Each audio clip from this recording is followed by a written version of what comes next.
She stood in the rain holding the torn dress you could see through and said no. The word hung in the air like smoke from a dying fire.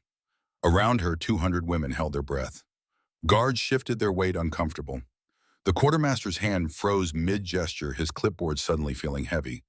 20 feet away, Sergeant Thomas Sullivan's grip tightened on his rifle until his knuckles turned white.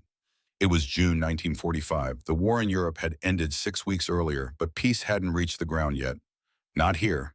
Not in this converted dairy farm in Fort McCoy, Wisconsin, where the morning smelled of wet earth and shame. Margaret Fisher stood perfectly still. Water dripped from her hair onto her shoulders. The dress in her hands, what remained of it anyway, clung to her fingers like a dying thing. You could see daylight through the fabric. You could see her skin through it when she'd worn it. For 3 weeks, she and the other women had endured that humiliation, told it was temporary, told new uniforms were coming, told to be patient. The dress had finally torn beyond repair, and Margaret had made a choice. "You'll do as ordered, Fräulein," the quartermaster said. His voice carried the tired authority of a man who'd given the same command 1,000 times. "Put on the replacement and return to your barracks." "I will not wear it," Margaret said. Her English carried the precision of someone who'd learned it from textbooks, each word measured and deliberate. "It is torn. It is indecent. I will not cover shame with obedience." The silence that followed felt like falling. Thomas had heard silence before. He'd heard it in the Ardennes when artillery stopped and you knew the infantry charge was coming. He'd heard it in field hospitals when a man stopped screaming and you knew he was gone. But this silence was different. This silence asked a question nobody wanted to answer. 3 weeks earlier, Thomas had watched that same supply truck roll through the gates. He'd seen the guards unload the bundles marked women's uniforms. He'd watched 200 women line up, their faces pale, under the gray Wisconsin sky, their German military nurses' uniforms already worn thin from the journey across the Atlantic. When the first woman unwrapped her bundle and held it up, Thomas had looked away. But he'd still seen it. Seen the translucent fabric that would hide nothing. Seen the way it caught the light like morning mist. Seen the moment hope died in her eyes. Now standing in the rain 3 weeks later, Thomas saw Margaret's gray eyes fixed on the quartermaster. She wasn't crying. She'd never cried, not once in 3 weeks. That's what made it worse somehow. Tears he could have dismissed as weakness, as the natural breaking point of defeated enemies. But this calm defiance, this quiet refusal to surrender her dignity, even when everything else had been taken, that reached past his training and grabbed something deeper. Thomas was 26 years old. He'd grown up on a farm outside Columbus, Ohio, where his mother had sewn dresses from old curtains during the Depression. He had 2 younger sisters back home. Every time he saw these German women in their see-through uniforms, he thought about his mother, about his sisters, about what he'd do to any man who treated them this way. But these were the enemy. That's what he told himself. These women had served the Third Reich. They'd worked in hospitals that treated SS officers and Wehrmacht soldiers. They'd been part of the machine that had killed millions, that had bombed London, that had murdered his friends in frozen Belgian forests. Except Margaret Fisher had also saved lives. Thomas knew this because he'd read her file. Red Cross nurse trained in Munich, served at field hospitals near Aachen. According to captured medical records, she'd treated Allied prisoners with the same care as German soldiers. She'd followed the Geneva Convention when her own commanders had looked the other way. Now the Geneva Convention felt like a sick joke. "Refusal of a direct order means confinement," the quartermaster said. His voice had gone flat, bureaucratic. "Solitary quarters, reduced rations. You understand the consequences." "Fräulein Fischer." "I understand," Margaret said, "but I will not wear shame." A woman beside her grabbed Margaret's sleeve, whispered something urgent in German. Margaret didn't move, didn't look away from the quartermaster. Her shoulders were squared, her spine straight, despite 3 weeks of cold and hunger and humiliation. In that moment, she looked more like a soldier than half the men Thomas served with. The quartermaster raised his hand to signal the guards. Thomas stepped forward. The movement surprised him as much as anyone else. His boots splashed through a puddle. The sound seemed impossibly loud. Every eye turned toward him. The quartermaster's hand hung in the air like a question mark. "Sir," Thomas heard himself say. His voice came out steady even though his heart hammered against his ribs. "That won't be necessary." The quartermaster's eyebrows rose. "Sergeant." "She's right, the dress is ruined. Can't expect her to wear something that's falling apart. Thomas kept his eyes on his superior officer, not daring to look at Margaret. Let me handle the situation, sir. I'll find a solution. The lie came easily. There was no solution. The supply depot had already said no replacement uniforms were available. The paperwork had been filed, the requisition denied. These women would wear what they had or wear nothing until someone somewhere decided they mattered enough to clothe properly. But the quartermaster hesitated. Maybe he was tired. Maybe he saw something in Thomas's face that reminded him he'd once been human too. Maybe he just wanted this moment to end so he could get out of the rain.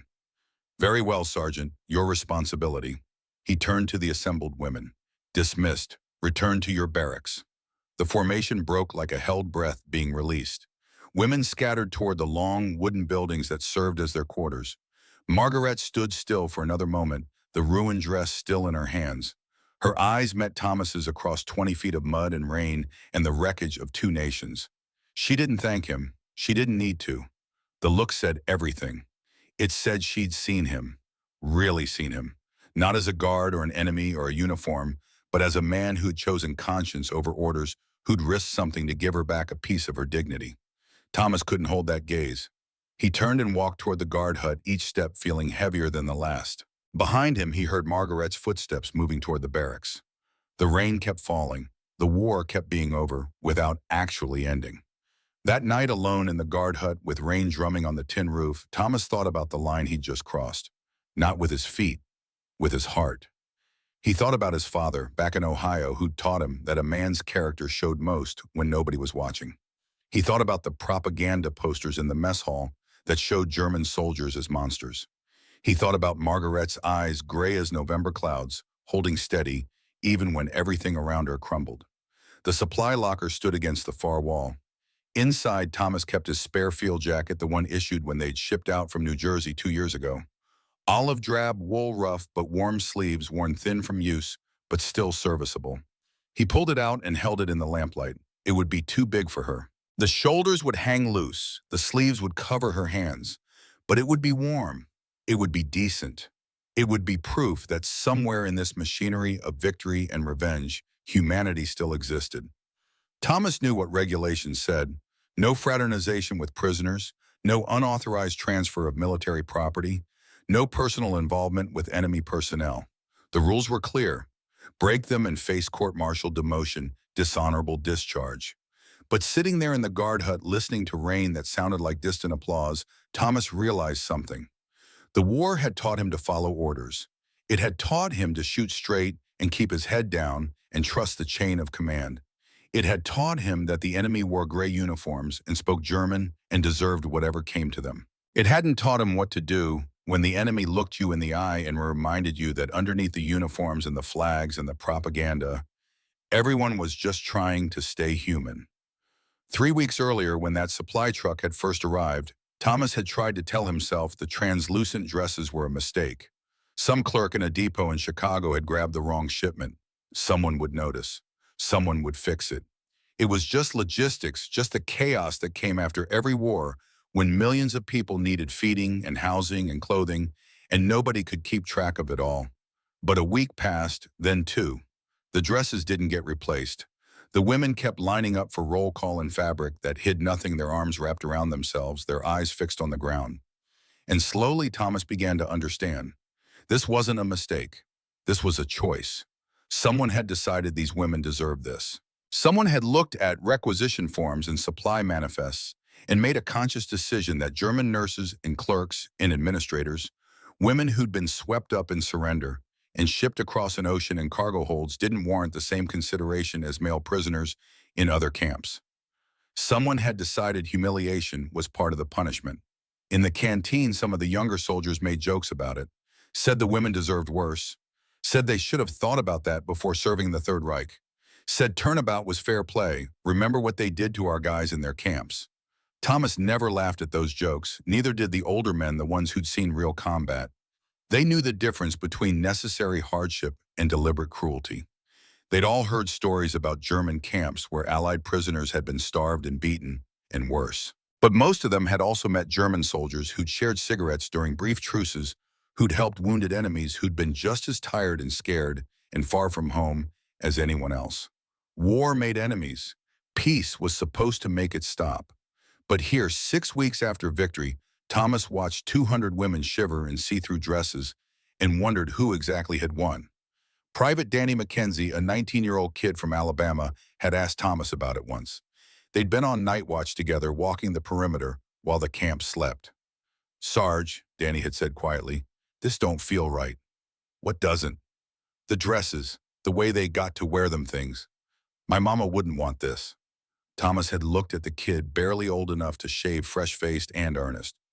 "Orders are orders, son." "Yeah, but..." Danny had kicked at a stone.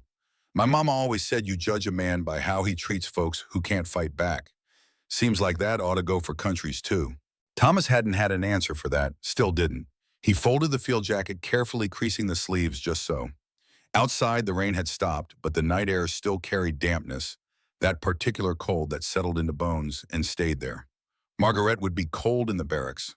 All the women would be cold. The buildings had been designed as temporary housing for dairy workers, not as quarters for prisoners of war.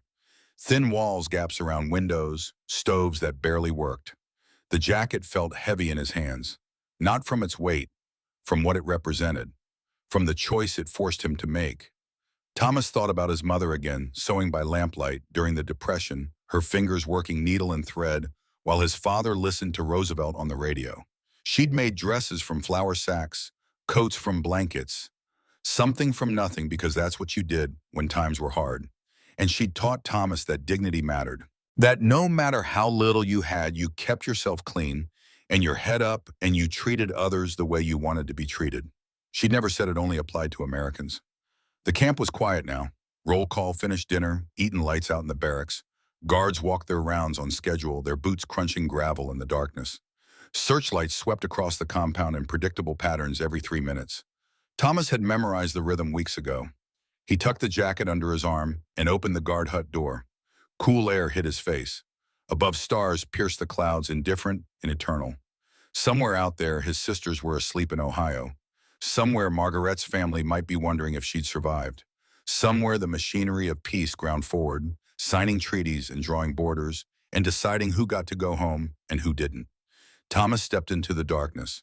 The women's barracks sat 200 yards away across open ground. The searchlight would sweep past in 40 seconds, then he'd have 2.5 minutes before it came back. Enough time if he moved quickly. His boots sank into mud, still soft from the rain. The night smelled of wet grass and distant pine forests. Wisconsin felt like Ohio this time of year, that particular Midwest summer where the heat broke at night and left everything fresh and clean. He wondered if Germany had nights like this, if Margaret had walked through summer darkness back home before the war, before everything changed. The searchlights swung past. Thomas counted to 5, then moved. He crossed the open ground at a steady walk, not running because running would draw attention, but not dawdling either. The barracks loomed ahead, dark except for faint light leaking through cracks around the door. Inside, he heard soft voices speaking German, the universal sound of women trying to comfort each other in the dark. Thomas reached the door and stopped. His hand hung in the air, suddenly unsure. What was he doing? What did he think would happen? He'd give her a jacket, and then what, tomorrow would come, and she'd still be a prisoner, and he'd still be a guard, and nothing would actually change except he'd have broken regulations and put himself at risk for what? For a moment, that would matter to no one but him. But he thought about those gray eyes that wouldn't look away, about the word no spoken without anger or pleading, just stated as simple fact, about dignity holding steady even when everything else crumbled. He knocked twice, soft enough not to alarm, loud enough to be heard. The voices inside stopped. Footsteps approached. The door opened a crack, maybe 6 inches. Margaret's face appeared in the gap, lit from behind by candlelight. She looked older in this light, tired. The 3 weeks had hollowed her cheeks, put shadows under her eyes, but those eyes stayed steady, questioning. Thomas didn't speak. Couldn't trust his voice. He held out the jacket. Margaret looked at it, then at him. A moment stretched between them, wordless and complete. She reached out slowly, her fingers brushing his as she took the jacket. Her skin was cold. His hands were calloused from work, rough and scarred. The contrast felt like everything wrong with the world, meeting everything that tried to fix it. She held the jacket against her chest, feeling its weight, its warmth. Her lips moved, forming words in German, too quiet to hear. Then she nodded once, just once. The gesture said thank you, and I see you, and maybe we're not so different after all. The door closed. Thomas stood there for a heartbeat longer, then turned and walked back across the open ground. The searchlight swept past again, missing him by 30 seconds. His hands shook slightly, his heart hammered. He'd done something that could end his career, something that went against every rule they drilled into him. And he'd do it again tomorrow if she needed it. Back in the guard hut, Thomas sat heavily on his bunk. The empty locker where the jacket had been seemed to accuse him, or maybe it congratulated him. He couldn't tell anymore. The line between right and wrong had gotten blurry somewhere between victory and peace. He thought about Margaret wearing his jacket in the darkness of the barracks. Thought about her pulling it around her shoulders, feeling warmth for the first time in weeks. Thought about what it meant that he cared. The rain started again just before dawn, gentle this time, washing the compound clean. Thomas lay awake listening to it, wondering what tomorrow would bring, knowing something had changed that couldn't be unchanged. He'd given away a jacket. He'd crossed a line. He'd chosen to see a prisoner as a person. Small acts, his mother used to say, had a way of mattering more than big ones. Small kindnesses rippled outward in ways you couldn't predict or control. Maybe she'd been right. Maybe one jacket in the darkness mattered more than all the treaties and declarations and official pronouncements. Or maybe he was just a fool who'd risk everything for a woman he'd never spoken to, whose language he barely understood, whose country he'd spent years fighting. Thomas closed his eyes and tried to sleep. Tomorrow he'd find out if a small acts of conscience could survive the machinery of war. Tomorrow Margaret would wake up warm for the first time in 3 weeks. Tomorrow someone might notice and ask questions he couldn't answer. But tonight, in the darkness between victory and whatever came next, Thomas Sullivan had chosen humanity over orders. And in that small act of defiance, something shifted. Not in the world. The world would keep grinding forward, indifferent and vast. But in two hearts on opposite sides of barbed wire, something broke open. Something that recognized that underneath the uniforms and the flags, in the carefully maintained divisions between us and them, everyone was just trying to stay human in a world that kept forgetting how. The rain fell, the night passed, and in a barracks in Wisconsin, a German nurse pulled an American jacket around her shoulders and remembered that mercy still existed even in the ruins of everything else. Morning broke cold and gray over Fort McCoy, the kind of dawn that felt more like an ending than a beginning. Mist clung to the barracks like something trying to hide what happened inside. Thomas stood at his post near the mess hall, watching women file through for breakfast, and saw it immediately. Margaret wore the jacket. It hung loose on her frame sleeves, rolled twice to free her hands, shoulders drooping where they should have been square. But she wore it openly, in full view of every guard and prisoner in the compound. She'd made no attempt to hide it, hadn't tucked it away, or worn it under something else. She walked through the morning fog wearing American olive drab like it belonged to her. Other women noticed. Their whispers carried on the still air, soft and urgent. A few smiled quick flashes of something that might have been hope. Others looked worried, glancing toward the guard towers as if expecting sirens. Thomas felt his stomach drop. He'd given her the jacket for warmth, for privacy, for the darkness of her barracks. He hadn't expected her to claim it so publicly. It was a declaration, a line drawn in the mud of the compound, and everyone would see it. Private Danny caught his eye from across the yard. The kid looked pale, nervous. He'd figured it out. Of course he had. There was only one way a German prisoner got an American field jacket, and it wasn't through proper channels. The mess line moved slowly. Women received their portions with silent efficiency. Oatmeal this morning, gray and lumpy, served with weak coffee and a single slice of bread. The smell drifted across the compound, mixing with the scent of bacon and eggs cooking in the guards section. Margaret reached the serving window. The cook, a heavy-set corporal from Detroit, stared at the jacket. His ladle hung suspended over the pot. For a moment, Thomas thought he'd say something, cause a scene demand to know where she'd gotten it. Instead, the cook dipped twice into the pot, giving her a larger portion. He added an extra piece of bread. Then he looked away quickly, as if embarrassed by his own kindness. Small acts rippling outward. Thomas watched Margaret carry her a tray to a table where Anna and 3 other women sat. They leaned close when she joined them, touching the jacket's fabric like it was something holy. Their faces showed what the jacket meant. Not just warmth, not just covering, but proof that somewhere in this machine of victory and punishment, someone had chosen to see them as human. The morning bell rang for work detail. Women rose and filed toward their assignments. Margaret moved with them, still wearing the jacket, still visible to everyone. Thomas knew he should say something, should order her to remove it, should maintain the proper distance between guard and prisoner. He said nothing. By midday, the ripple had become a wave. Someone Thomas never learned who left a bundle of fabric near the women's barracks during lunch. Not new cloth, just scraps salvaged from somewhere, but enough to patch and mend. A British guard assigned to the motor pool allowed the women an extra 3 minutes at the water pump, long enough for them to actually wash properly. The American nurse who conducted weekly health inspections brought iodine and bandages and asked no questions about minor injuries. The system was cracking. Not breaking, just showing fissures where light could get through. Thomas walked his rounds that afternoon, feeling the weight of eyes on him. Guards who knew, guards who suspected, guards who chose to look away because maybe they'd given their jackets to, or wanted to, or at least understood why someone would. But not everyone looked away. Captain James Brennan stood on the headquarters steps, smoking a cigarette and watching the compound with the careful attention of a man who'd learned to see what others missed. He was 38 tall and weathered with gray, streaking his dark hair, and eyes that had seen too much of war's aftermath. He'd been a prisoner himself once, though few people knew it, captured during the North Africa campaign, held in a German stalag for 8 months before a prisoner exchange brought him home. He never talked about those months, never had to. They showed in the way he moved, the way silence sometimes swallowed him whole. His eyes found Thomas across the yard, found Margaret in the jacket, found the connection between them, even though they'd never spoken, never touched except for that one moment in darkness. Thomas felt ice settle in his chest. That evening after roll call and dinner, Thomas returned to the guard hut to find a note on his bunk.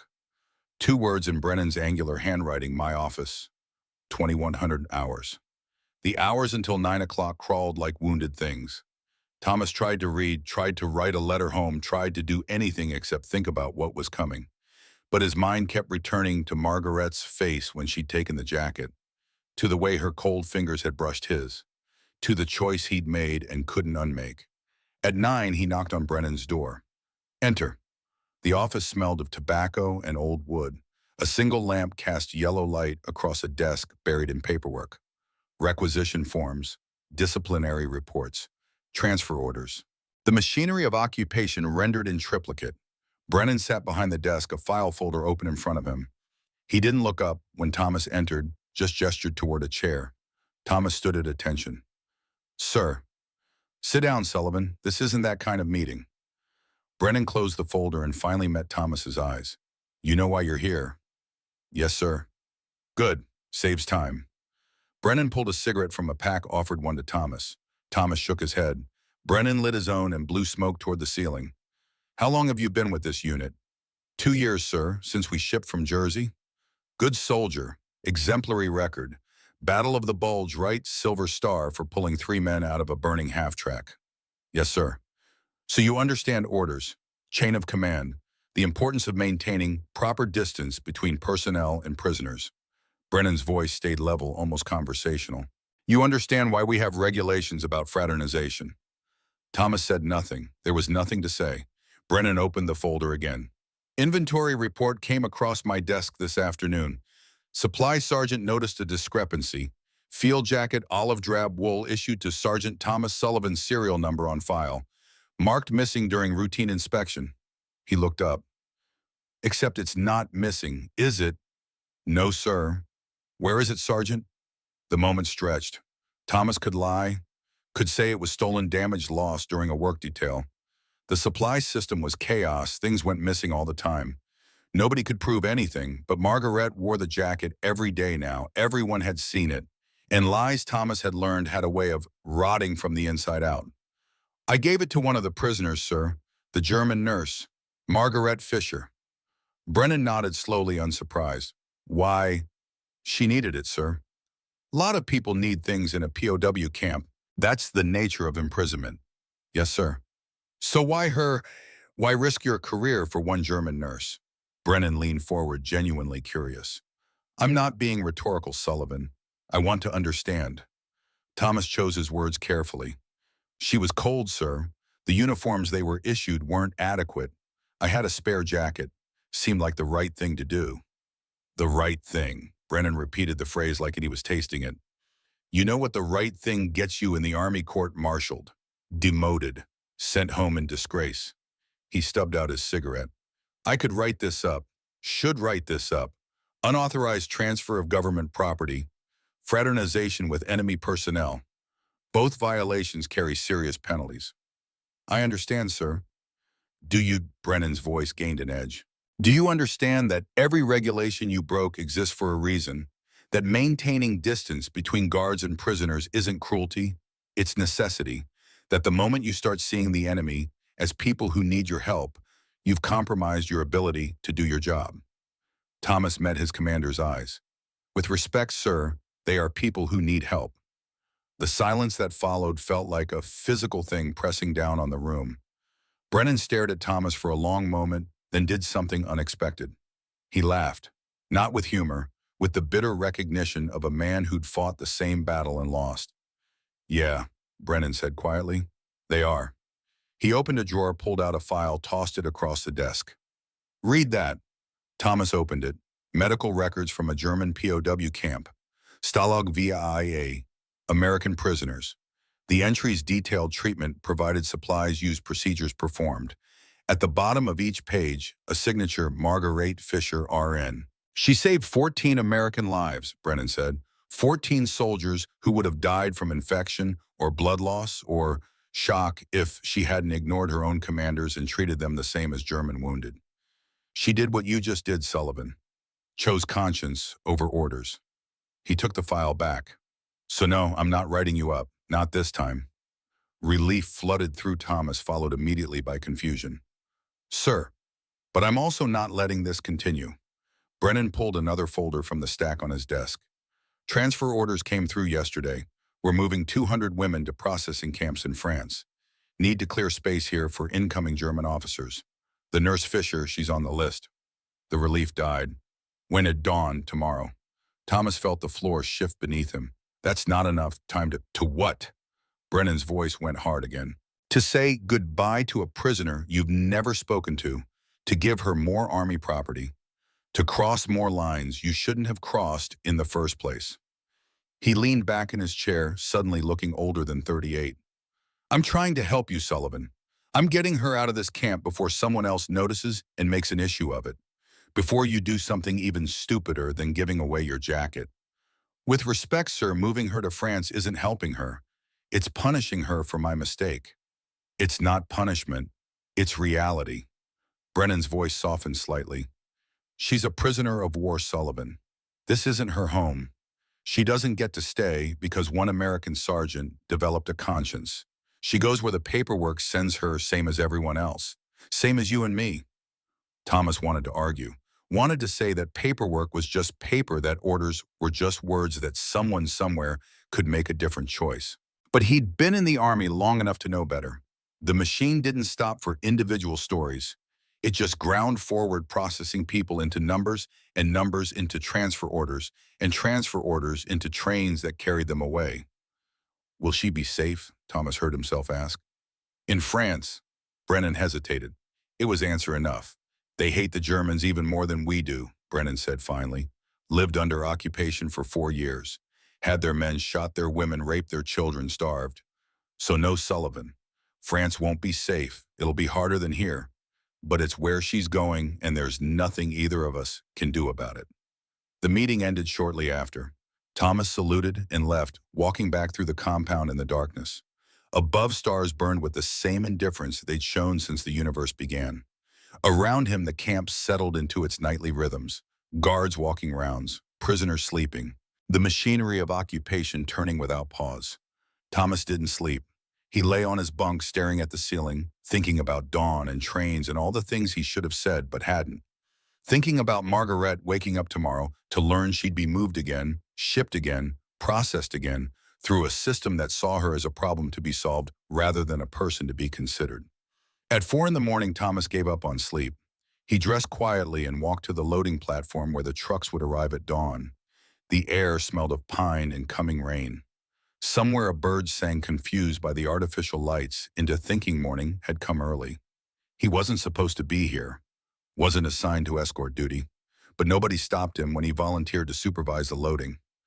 Maybe Brennan had made a note in the duty roster. Maybe the other guards understood something Thomas didn't want to name. Either way, when dawn broke gray and cold over Fort McCoy, Thomas stood on the platform with a clipboard he wasn't using, watching women file from the barracks toward waiting trucks. 20 women in this group, 20 out of 200. The rest would follow in subsequent transfers, the compound emptying gradually as the Army decided what to do with female prisoners nobody had planned for.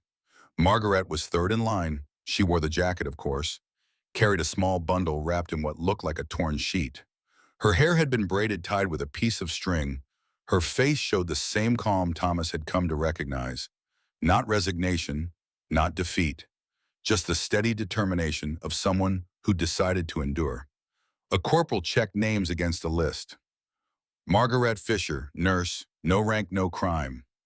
He said it without inflection, as if the absence of crime was worth noting, as if being a nurse mattered, as if any of this made sense. Board truck 2. Margaret moved toward the truck, then stopped. Her eyes found Thomas across 30 feet of platform. For a moment, the compound fell away. The guards, the other prisoners, the trucks, idling diesel smoke, all of it receded until only the two of them remained. Two people who'd never spoken, who shared no language, who stood on opposite sides of history's judgment, but who'd touched briefly in darkness, who'd made a choice that violated every rule but answered to something deeper than regulations. Thomas wanted to say something, wanted to tell her to stay safe, to remember Geneva, to hold on to whatever made her who she was. Wanted to apologize for the dresses, for the cold, for shipping her to France, where people would remember collaboration and occupation more clearly than mercy. But words failed. Language failed. Everything failed except the look they shared, which said all the things neither could speak. Margaret nodded once. The same gesture she'd made when accepting the jacket.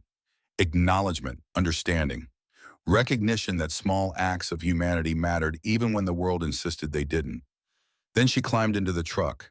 The canvas flaps closed behind her. The engine roared to life.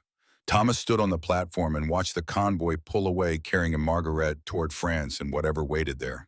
Watched until the trucks disappeared beyond the gates, until the diesel smoke cleared, until nothing remained but empty space and the memory of gray eyes that wouldn't look away. Private Danny appeared at his elbow, young and uncertain.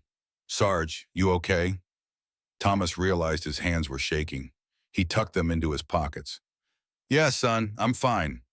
That nurse, the one with your jacket, she going somewhere better." Thomas thought about what Brennan had said, about French hatred, about camps that would be worse than Fort McCoy, about a system that processed people like cattle and called it justice. "No," he said quietly. "Somewhere harder." Danny shifted his weight, uncomfortable. "Maybe somebody there will help her, like you did. Maybe there's good people everywhere, even in bad places." Thomas looked at the kid, 19 years old and still capable of believing the world worked that way. Still young enough to think kindness was enough, that small gestures could protect people from history's machinery. Maybe, Thomas said, because what else could he say? That the world didn't work that way, that kindness got crushed under the weight of regulations and revenge and the thousand small cruelties people justified to themselves, that he'd given Margaret a jacket and it had changed exactly nothing except making her more visible, more vulnerable, more obviously marked as someone who'd found mercy where none was authorized. The platform emptied. Guards returned to their posts. The compound resumed its normal rhythms as if nothing had happened, as if 20 women hadn't just been shipped away to an uncertain fate, as if peace was something you could declare on paper and expect the world to follow. Thomas walked back to his barracks and sat on his bunk. The locker where he'd kept the jacket stood open and empty. He should requisition a replacement file, the paperwork explaining the loss. Should document what had happened in proper military fashion, reducing a human moment to forms and signatures. Instead, he pulled out paper and pen, started a letter to the International Red Cross, listed Margaret's name, her prisoner number, her last known location. Requested they track her movement, verify her treatment, ensure Geneva Convention protections were observed. It was bureaucracy fighting bureaucracy, paperwork against paperwork, but it was something. A small act rippling outward into an indifferent system hoping to find purchase somewhere. He sealed the letter and addressed it carefully. He sealed the letter and addressed it carefully. The ink dried slowly, each letter a small act of defiance against a system that processed people into numbers. But tonight in the silence of the barracks, Thomas Sullivan acknowledged what he'd known since the moment he crossed that dark compound to deliver a jacket. He'd given more than wool and warmth. He'd given a piece of his conscience to a woman he'd never spoken to. And now she carried it with her into whatever came next, a reminder that even in the ruins of war, humanity insisted on surviving. Outside, rain began to fall. Soft this time, almost gentle, as if the sky itself was tired of violence and wanted only to wash the world clean. Thomas lay back and listened to it drum against the roof, the same rain that was falling on France, on Germany, on all the broken places, trying to figure out what peace actually meant. He thought about Margaret somewhere on that train, wrapped in his jacket, carrying her small bundle of belongings toward an uncertain future. Thought about her holding steady against whatever came next. Thought about gray eyes that had seen the worst of what people could do to each other and still managed to recognize kindness when it appeared. His mother's words echoed in his mind. Dignity mattered no matter how little you had. Maybe she'd been right. Maybe one letter could ripple forward through time. Thomas hoped she was right, because right now it was all he had to hold on to. The train rattled through 5 days of hell, disguised as liberation. Margaret sat in the corner of a converted freight car, her back pressed against wooden slats that smelled of livestock and rust. 20 women occupied a space meant for cargo, not people. No seats, no windows except for narrow gaps between boards where light sliced through in thin blades. The air inside grew thick with the smell of unwashed bodies and fear, and the particular staleness that came from breathing the same exhausted oxygen over and over. Thomas's jacket remained the only thing between Margaret and the splintered wood. She'd wrapped it tight around herself that first night when temperatures dropped and the train climbed through mountains she couldn't see. The wool still carried a faint trace of something American. Not cologne or soap, just the scent of a different world. Clean cotton, fresh air, the particular smell of a country that hadn't been bombed into rubble. Anna sat beside her, their shoulders touching for warmth. The former school teacher had stopped asking questions after the first day. What was the point? None of them knew where they were going, only that they were going. The paperwork said France. France said processing. Processing said nothing about what came after. Do you think the jacket will protect you there? Anna asked on the third night, her voice barely audible over the train's rhythm. In France, Margaret considered the question. Protection. As if wool and American olive drab could shield her from whatever waited at the end of these rails. No, she said finally, but it reminds me that not everyone has forgotten how to be human. The sergeant, the one who gave it to you, do you think you'll ever see him again? Margaret looked at the gaps between boards where stars flickered past like distant memories. No, she said again, but I'll remember him anyway. The train stopped at dawn on the 6th day. The doors slid open with a screech of metal that made women flinch. Light flooded in harsh and unforgiving. Margaret blinked against it, her eyes struggling to adjust after days of darkness. Beyond the open door a platform, beyond the platform a town, and beyond the town's edges, people, civilians. French civilians who'd lived under German occupation for 4 years and now had a chance to see their occupiers brought low. The first stone hit the train car before Margaret's feet touched ground. It struck the wooden slat above her head with a crack that sounded like a rifle shot. Women screamed, guards shouted in French and English, trying to maintain order, but their hearts weren't in it. They'd seen what Germans had done to French towns.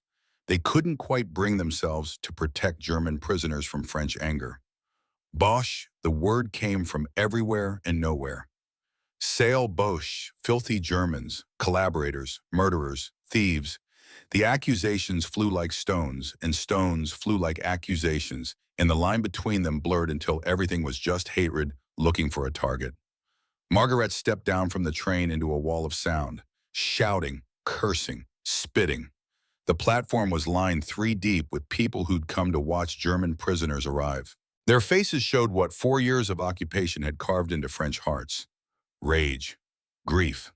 The particular satisfaction of seeing those who'd once held power reduced to shuffling, frightened women in threadbare clothes.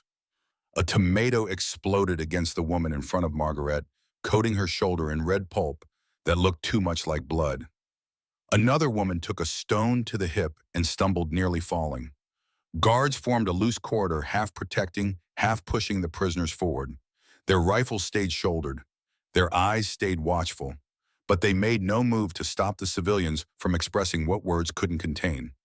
Margaret walked through it with her head up, not defiant, just refusing to give them the satisfaction of seeing her cower. She'd spent 3 weeks in see-through dresses while men laughed. She'd learned how to carry dignity even when everything else was stripped away. The jacket helped. It marked her as different somehow, as someone who'd found favor, however briefly, in American eyes. A few civilians noticed it and hesitated, their stones pausing mid-throw. Confusion crossed their faces. Why would an American soldier give his jacket to a German prisoner? But most didn't notice or didn't care. They threw anyway, stones and fruit and words that hurt worse than either. Margaret walked through it all, Anna beside her, both of them holding steady while the world expressed its judgment. The camp waited 2 miles outside town, another converted facility, this one made from old stables that still smelled of horses and hay. Wooden buildings arranged in rows, barbed wire strung between posts, guard towers manned by French soldiers whose eyes held the cold assessment of men who'd spent years memorizing German faces so they'd never forget. A French officer stood at the gate, his uniform crisp despite the heat, a scar running from his left eyebrow to his jaw. He watched the women file past without expression, counting them like cargo. When Margaret reached him, he stopped her with a raised hand. "The jacket," he said in accented English. "American." Margaret nodded. "From a guard, a soldier." Another nod. The officer studied her face, searching for something. What he found there made his expression shift slightly, not soften exactly, just acknowledge that the world was more complicated than uniforms and flags suggested. "You may keep it," he said finally, "but understand, here an American jacket won't protect you. The people in that town, they remember collaboration. They remember Vichy. They remember trains full of their neighbors heading east and never coming back." He stepped aside to let her pass. "You will work. You will be fed. You will behave. That is all you should expect." The barracks were worse than Fort McCoy, straw mattresses so old they'd turned to dust. Walls that let in wind through gaps wide enough to see through. A single stove that barely functioned and wouldn't be enough even if it did. Margaret chose a space near the door where air could circulate, where she could see anyone coming. Old habits from years of war when awareness meant survival. That night, lying on straw that poked through the thin blanket they'd been issued, Margaret felt something shift inside her. Not break. She'd already broken back in Fort McCoy, or maybe even earlier when Germany surrendered, and she realized everything she'd believed about rules and order and civilization had been a lie. But something shifted, like pieces of a puzzle settling into a new configuration. She'd spent 4 years treating wounded soldiers, had learned to see past uniforms to the terrified boys underneath, had held German hands and Allied hands, and found them equally cold, equally desperate, equally human. She'd believed that following Geneva Convention rules would protect her, that being a nurse meant something, that mercy earned mercy in return. Fort McCoy had taught her otherwise.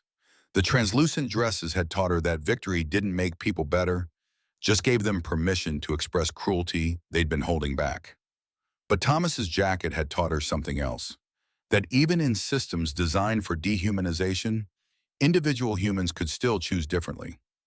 Now France was teaching her a third lesson. That hatred was a living thing that fed on memory and grew stronger with time. That liberation for some meant humiliation for others.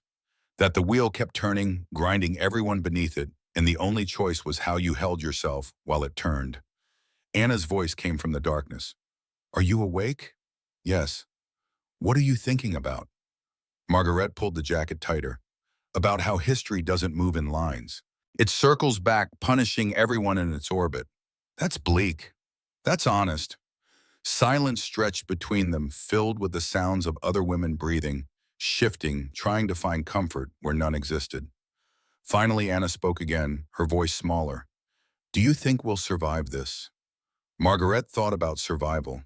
about what it meant to keep breathing when everything that made life worth living had been taken away, about whether surviving was the same as living or just a slower form of dying. Yes, she said, because Anna needed to hear it. We'll survive. We're too stubborn to do anything else. The days that followed proved her right, though not in ways that brought comfort. The women were put to work harvesting fields that Frenchmen had abandoned to fight or die trying. 12-hour days under sun that burned and rain that chilled. Hands that blistered and backs that screamed in the particular exhaustion that came from labor that served no purpose except to demonstrate who held power now. Margaret worked in silence, her nurses training, teaching her to conserve energy, to pace herself, to recognize the signs of heat stroke or dehydration in herself and others. She shared water when she had it, helped women who stumbled, used strips torn from her sled to bind Anna's ankle when she twisted it in a furrow. The jacket stayed with her. She wore it to the fields and back, ignoring the stares from French guards who couldn't quite figure out what it meant. At night, she folded it carefully, using it as a pillow because the straw mattress offered nothing but discomfort. 3 weeks into their time at the French camp, new uniforms arrived. The truck came at dawn, guards unloading bundles wrapped in burlap and stamped with faded German lettering. Women gathered as the packages were distributed, hope flickering that finally they'd receive proper clothing to replace the worn-out rags they'd been living in. The first woman unwrapped her bundle and went still. Inside, gray fabric, field gray, Wehrmacht gray, the color of German military uniforms, folded with crisp precision and marked with eagles and swastikas that someone had tried to remove but left ghost impressions in the cloth. Margaret stared at her own bundle, unfolded the jacket slowly. The fabric was coarse, heavy, smelling faintly of mothballs and oil. It had been a soldier's uniform once. Some German boy's pride, his identity, his ticket into a machine that had ground him up and spit him out. Now it was recycled, repurposed, turned from symbol of power into mark of defeat. The irony hit like a physical blow. They'd been humiliated in translucent dresses in America. Now they'd be humiliated in their own army's captured uniforms in France. History mocking itself. Victors using the symbols of their enemies to demonstrate just how thoroughly those enemies had fallen. The French officer who'd questioned Margaret about the jacket stood watching, his scarred face unreadable. "You wear what's available," he said to the assembled women. "War leaves no choice for anyone." His voice carried neither cruelty nor sympathy, just exhaustion. The bone-deep weariness of someone who'd seen too much, fought too long, and now had to administer a peace that felt more like continued punishment. Margaret held the Wehrmacht jacket in one hand, Thomas's American jacket in the other.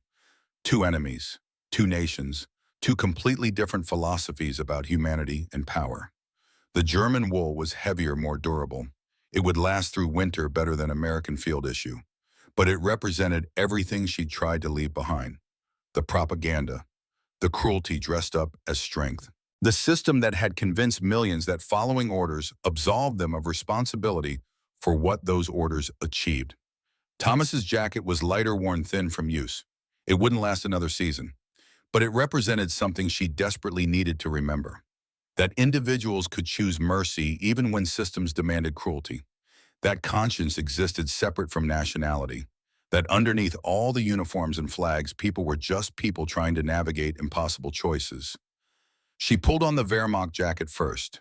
It fit better than she'd expected, tailored for a man only slightly larger than her. The fabric scratched against her skin, rough and unforgiving. She buttoned it slowly, each button a small surrender to necessity. Then she pulled Thomas's jacket on over it. The two layers pressed together, enemy fabrics touching neither, belonging. The American olive drab covered most of the German field gray, making it clear which one she chose to show the world. But underneath, invisible to everyone else, she felt the Wehrmacht wool against her skin.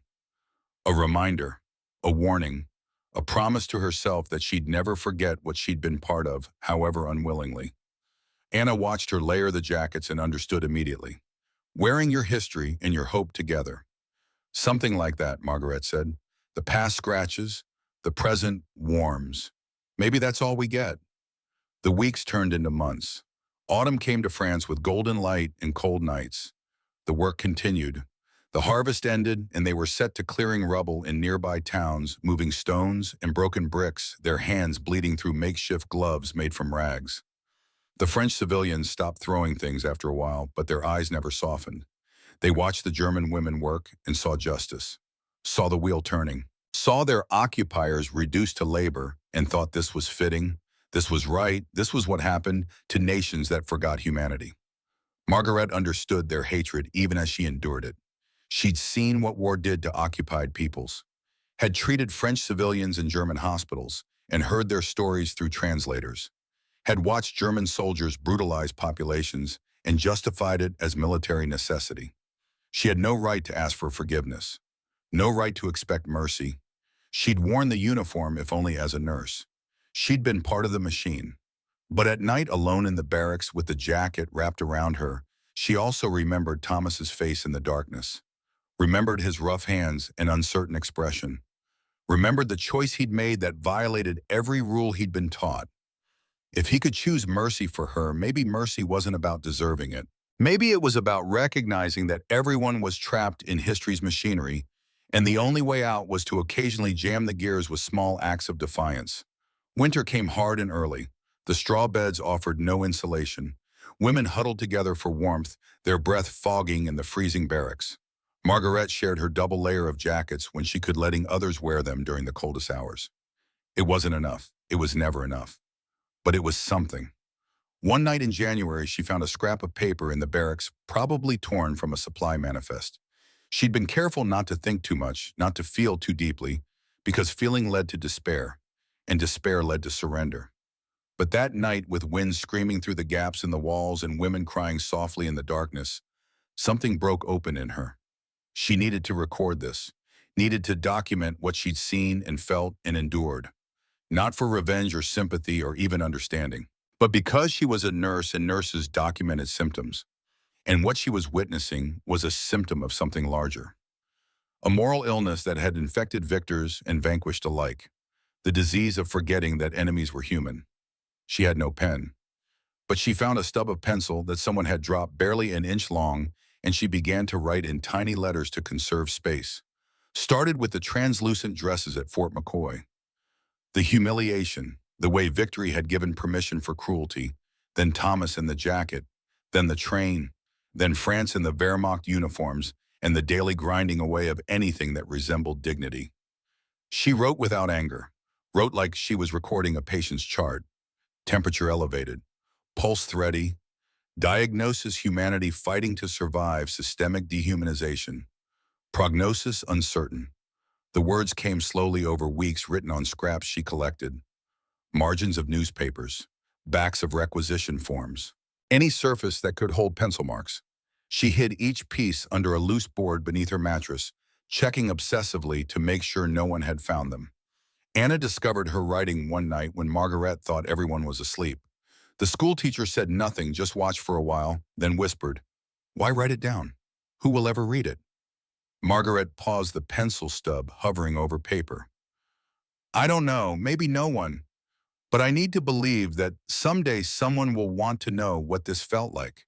Not the big history, the small history, the one lived in cold barracks in double jackets in the space between cruelty and mercy. You think anyone will care? I think if they don't, we've lost something worth more than the war." Spring came eventually, as spring always did, indifferent to human suffering. The work details continued, but the cold eased.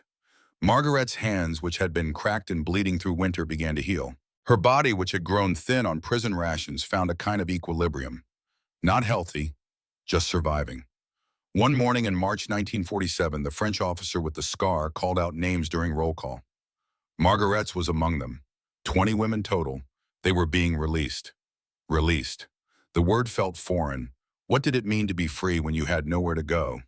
When your country was rubble and occupation? When everyone you'd known might be dead or scattered across a broken continent? They were given papers stamped with official seals, rail passes to the German border, a small amount of money and occupation marks. Nothing else. The officer handed Margaret her documents and paused. "The jacket," he said, pointing to Thomas's olive drab still worn over the Wehrmacht gray. "You'll want to remove that before crossing into Germany. American uniforms draw attention, not the good kind. Margaret looked down at the jacket she'd worn for nearly 2 years. It was threadbare now, the elbows worn through the fabric so thin you could see the gray underneath. But she'd kept it, washed it in cold water when she could, mended it with thread pulled from hems and seams. It had become part of her, this gift from a man whose name she knew, but whose voice she'd never heard. "I'll keep it," she said. The officer shrugged. "Your choice, your consequence." The train to Germany was nothing like the one that had brought her to France. This one had seats, windows, the freedom to move around, though nobody did much because 2 years of imprisonment had taught them to stay still, stay small, stay unnoticed. Margaret sat by a window and watched France slide past. Towns she'd worked in, fields she'd harvested, all of it receding into memory, becoming the raw material of whatever came after survival. At the border, French guards gave way to Allied occupation forces. Americans again, though not the same ones. These soldiers were younger, fresher, hadn't fought in the war. They checked papers with bored efficiency and waved the women through. One guard, barely 20, noticed Margaret's double jacket and did a double take. "Hey, is that U.S. Army issue under there?" Margaret pulled the olive drab closed, hiding the Wehrmacht gray. "A gift," she said in her careful English. "From someone who remembered kindness." The guard studied her face, saw something there that made him nod slowly. "Hope it kept you warm, ma'am." "It did. It does." Germany was worse than she'd imagined. Hamburg, her home city, had been bombed into something that barely resembled human habitation. Whole neighborhoods reduced to rubble fields where children played among the ruins.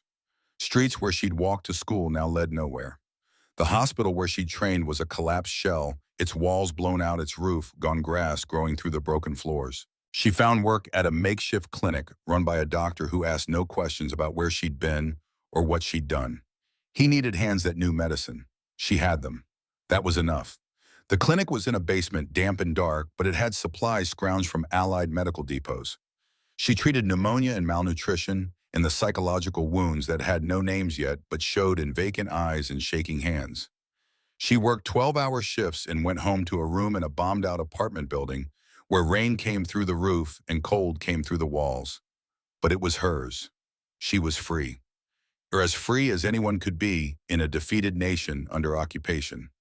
She kept the two jackets, wore them both through that first German winter when fuel was scarce and food was scarcer. The Wehrmacht gray she wore during the day because it drew less attention from Allied soldiers who still saw German uniforms as enemy. But at night in her room she wore Thomas's olive drab, wrapped it around herself, and remembered Wisconsin in rain and the moment someone had chosen her humanity over his orders. The years passed. Germany rebuilt slowly, painfully. The clinic became a proper hospital. Margaret became its chief nurse. She never married, never had children. When people asked why, she said she'd seen enough of what the world did to the people you loved. Better to love no one than risk that pain. But the truth was more complicated. She'd given her heart to an idea more than a person, to the belief that underneath all the hatred and revenge and carefully maintained divisions between us and them, humans could still choose mercy. That Thomas Sullivan, whoever he was now, wherever he'd gone, had proved something that mattered more than romantic love. He'd proved that conscience could survive even when every system around it insisted otherwise. She kept her diary hidden in a locked metal box under her bed, added to it occasionally when memory became too heavy to carry alone. The entries grew less frequent as years turned to decades. But she never threw it away, never burned it like other Germans burned their pasts trying to forget what they'd been part of. In 1989, she was 70 years old and watching television when the Berlin Wall fell. She sat in her small Hamburg apartment, tears streaming down her face as young Germans danced on concrete that had divided them for decades. The images blurred through her tears. East meeting West, enemy becoming neighbor. The wheel finally turning toward something other than revenge. That night, she opened the metal box for the first time in years, pulled out the diary, its pages yellowed, its pencil marks faded but still legible, read through her own words from 44 years earlier. The translucent dresses, the jacket, the train, France, the Wehrmacht uniforms worn over American wool. The last entry, written in spring 1947, read, "We were enemies, But one jacket made us human again. She picked up the pencil, ancient now, barely a stub, and added one more line. The wall is falling. Maybe walls only stand until enough people remember we're all just trying to stay human. Margaret died 9 years later in 1998 at 79 years old. She died in her sleep peacefully, which felt like grace after a life that had contained so little peace. The hospital staff found her apartment neat and sparse, a lifetime contained in a few pieces of furniture, some books, a photograph of her nursing class from 1942, their faces young and hopeful and doomed, and a locked metal box under the bed. The box was noted in the estate inventory, but nobody opened it. It went to storage with other unclaimed items filed away forgotten. The apartment was cleared, cleaned, rented to someone else. Life moved on the way it always did, indifferent to individual stories grinding forward, while small histories disappeared into archives and attics and locked boxes that nobody remembered existed. But some truths refused to stay buried. In 2017, 72 years after Margaret stood in rain at Fort McCoy and said no, a young historian named Dr. Anna Klein was conducting an audit at a Munich archive. The archive held materials from various Allied occupation camps, most of it bureaucratic. Requisition forms, transfer orders, the machinery of peace rendered in triplicate. Anna was looking for something specific. Her doctoral thesis focused on female prisoners of war, a demographic that official histories had largely ignored. Everyone knew about male POWs. The stories were documented, memorialized, studied. But women who'd been captured, detained, processed through the same system, they'd vanished into a gap in the historical record. She'd been searching for 3 years with limited success. A few diary entries here, some photographs there, fragments of stories that official histories had deemed unimportant. Then she found a crate marked Medical Supplies, Fort McCoy, 1945. Inside, under layers of yellowed gauze and rusted instruments, lay a small metal box. Locked. The key was missing, but the lock was old, easy to pick, with a paper clip. Anna's hands shook slightly as she opened it. The diary was small, its pages torn from various sources, its handwriting cramped to conserve space. But it was complete, beginning to end. A nurse's clinical documentation of her own dehumanization and the small acts of mercy that had helped her survive it. Anna read it in one sitting there in the archive basement, forgetting about lunch, forgetting about her other research. The words pulled her through translucent dresses, in American jackets, in Wehrmacht uniforms, in the long grinding away of dignity that characterized the aftermath of war. But what struck her most wasn't the suffering. Historians knew about suffering. The 20th century had provided ample documentation. What struck her was the voice. Clinical but not cold, precise but not detached. A woman recording symptoms of a moral illness and prescribing the only cure she'd found, remembering that enemies were human. The last page, the one added in 1989, made Anna cry there in the archive. The wall is falling. Maybe walls only stand until enough people remember we're all just trying to stay human. She closed the diary carefully and sat in silence. Around her, the archive hummed with climate control and artificial light. Outside, Munich went about its business, modern and prosperous, and largely uninterested in old women's diaries. From wars, nobody living remembered fighting. But Anna remembered, because this was why she'd become a historian. Not to memorialize victories or defeats, but to recover the small stories that showed how people survived when the world tried to grind them down. She took photos of every page, filed the proper paperwork, made copies, and then she started researching Margaret Fisher, found her nursing records, her prisoner file, her release papers, the sparse documentation of a life lived quietly in the ruins of everything she'd known. But one name kept appearing in marginal notes. In a transfer report from Fort McCoy, prisoner Fisher noted wearing unauthorized U.S. Army field jacket. In a French camp record, Fisher M. continues to wear American-issue clothing. The jacket had made it into the official record even though the man who'd given it hadn't. Anna searched for him next, cross-referenced Fort McCoy personnel records from 1945, found several candidates, narrowed it down based on timing and position, and finally landed on Sergeant Thomas Sullivan, Columbus, Ohio, discharged 1947. Occupation after service, high school history teacher. Died 95, age 76. But he'd had a daughter, Sarah Sullivan, now Sarah Grant, living in Cincinnati. Anna found her phone number through public records. Called one evening in December 2017, unsure what she'd say, knowing only that somehow these two stories, Thomas and Margaret, had to complete each other. Sarah answered on the third ring. "Mrs. Grant, my name is Dr. Anna Klein. I'm a historian researching World War II prisoner of war experiences. I found a diary written by a German nurse named Margaret Fisher. It mentions your father." Silence on the line. "Then how did you get this number?" "Public records." "I'm sorry to intrude, but I think you need to know what I found.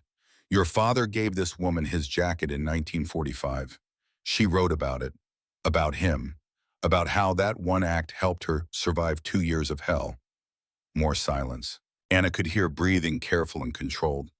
"My father never talked about the war much, but he kept things, letters, a journal, and yes, a mention of a German nurse, Margaret Fisher. He wrote that he wished he knew what happened to her." "She survived," Anna said. "Lived to 79, became a nurse again, worked in Hamburg for 40 years.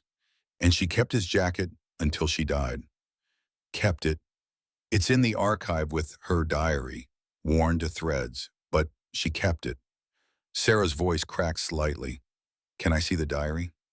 3 weeks later, Sarah stood in the Munich archive holding a document that proved her father had been the man she'd always believed him to be. A man who'd chosen conscience over orders.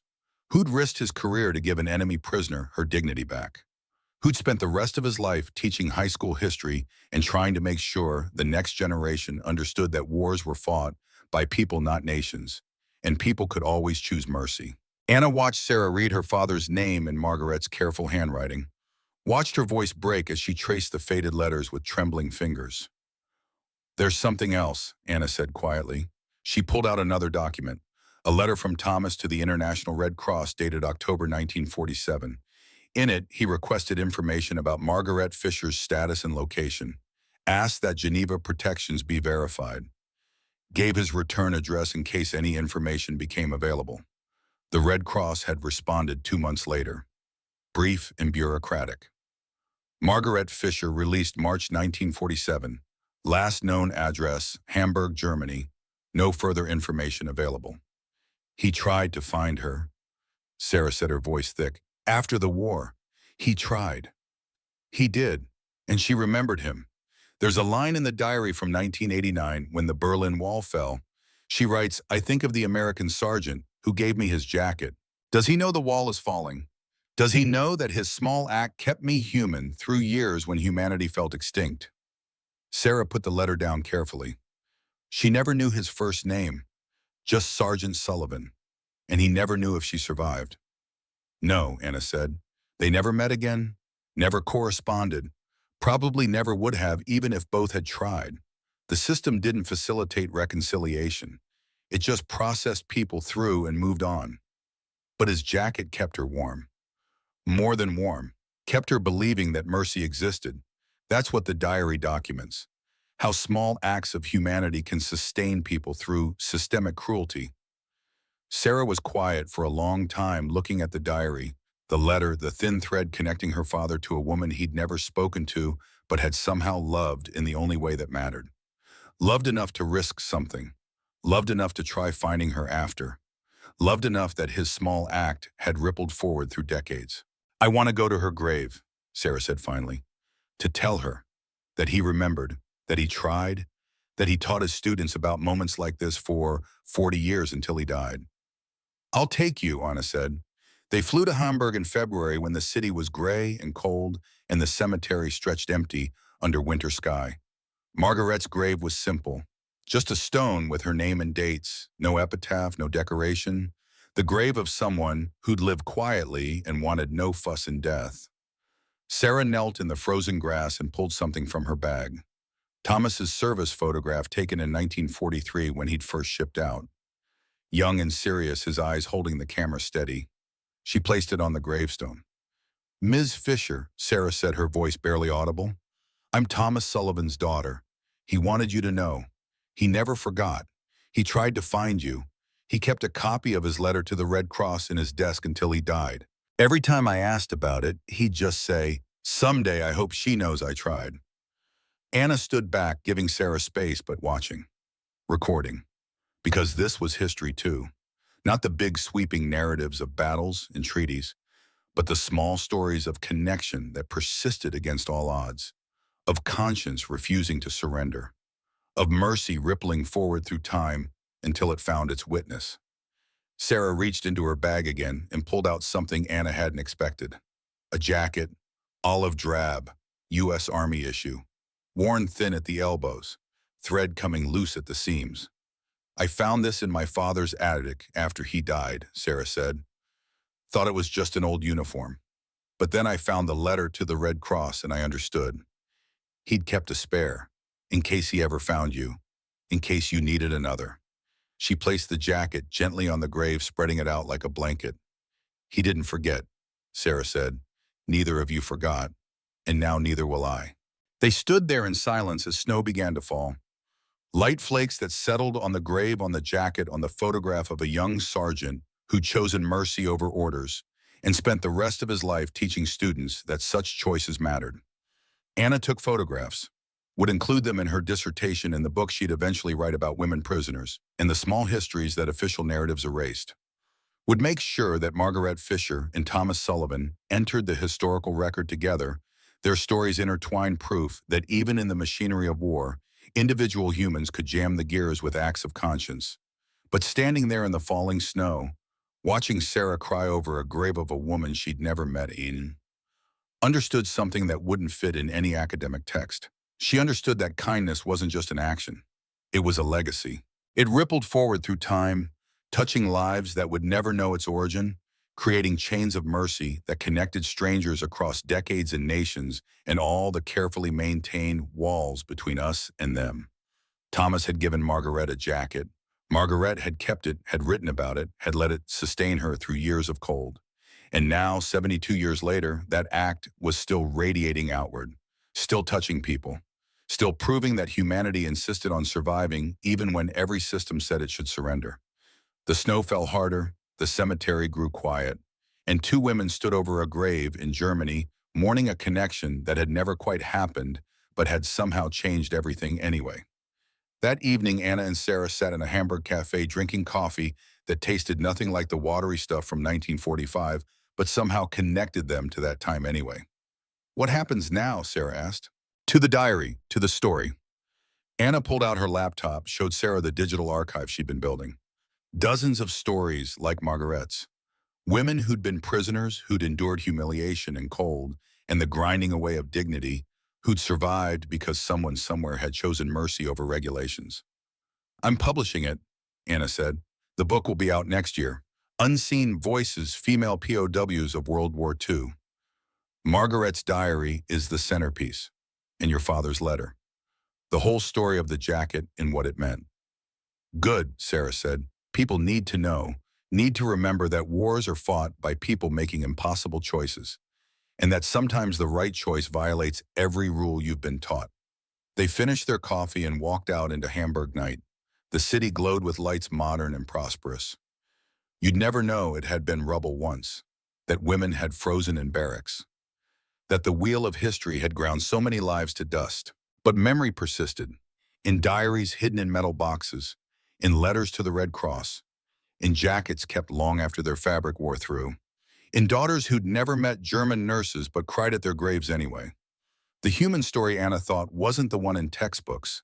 It was this, the small acts that rippled forward, the mercy that insisted on surviving, the jacket that proved against all evidence that kindness could outlive cruelty.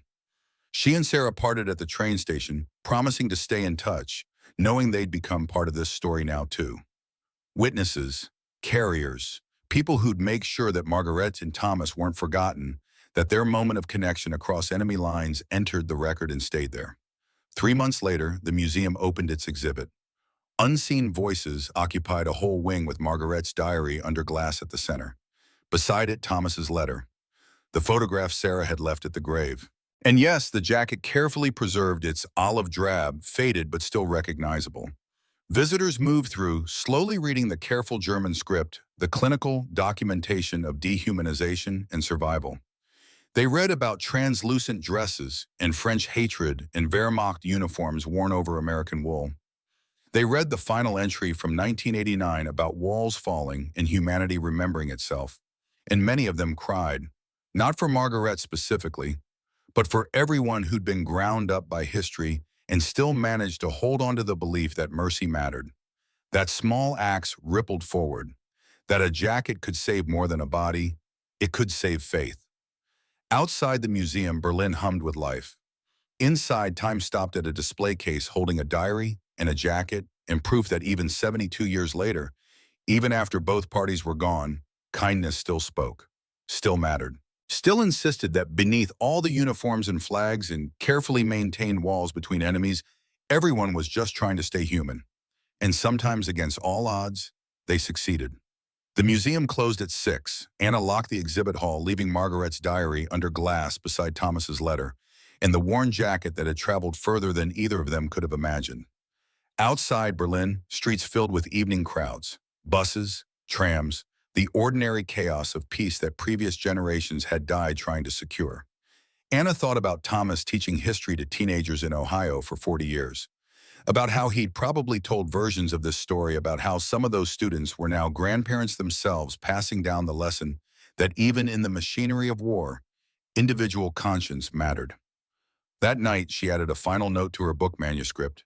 In 2025, 8 decades after the translucent dresses and the jacket, we still build walls, still divide the world into us and them, still convince ourselves that enemies don't deserve mercy. But Margaret Fisher's diary reminds us that walls only stand until enough people remember we're all just trying to stay human. And sometimes one person choosing kindness is enough to start the remembering. The book would become a bestseller. High school teachers across America would assign it to their students. Veterans would read it and weep for wars they'd fought and choices they'd made. And somewhere in small towns and big cities, people would face their own moments when systems demanded cruelty and conscience whispered otherwise. Because that's how mercy works. Not through treaties signed in marble halls, but through jackets given in darkness, through diaries written in defiance, through daughters who cry at graves of women they never met but somehow understand. Thomas Sullivan gave Margaret Fisher a jacket in 1945. 72 years later, that act was still teaching people what victory really means. Not conquering enemies, but remembering they're human, not building walls, but finding the courage to tear them down, not demanding obedience to systems, but choosing mercy when those systems fail. Kindness doesn't win wars, but it outlives them. And in the end, that's the only victory worth fighting for.